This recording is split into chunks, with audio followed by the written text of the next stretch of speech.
Welcome to our channel. Today we how to uninstall Apache Tomcat from your VDS easy tutorial step by step clearly.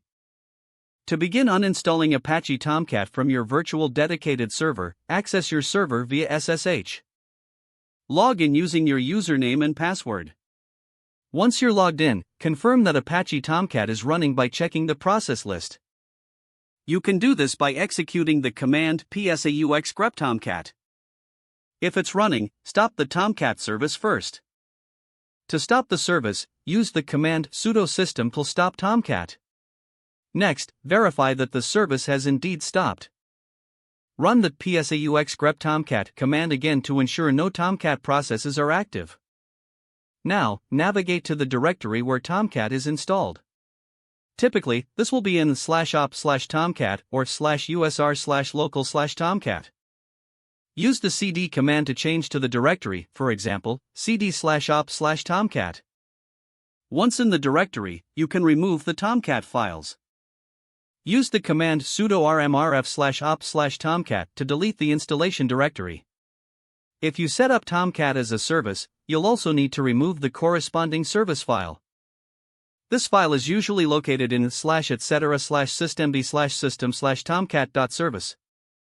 Remove the service file with the command sudo rm/etc/systemd/system/tomcat.service. After deleting the service file, reload the system daemon to apply the changes. Execute the command sudo system-daemon reload to refresh the service configurations. It's also a good idea to check for any residual configuration files. You can browse directories such as /etc/tomcat or /usr/local/etc/tomcat for any remnants. Finally, clean up by removing any additional libraries or dependencies that were specifically installed for Tomcat. You might use your package manager for this task, such as apt or yum, depending on your Linux distribution. Run sudo apt autoremove or sudo yum autoremove as applicable to remove unneeded packages.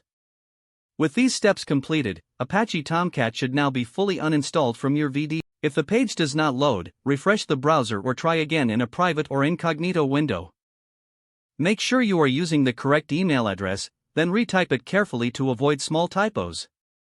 If your password is not accepted, use the reset option and create a new strong password you can remember.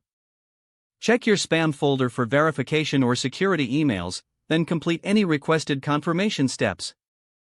Don't forget to like this video and subscribe to our channel for more step-by-step tech guides.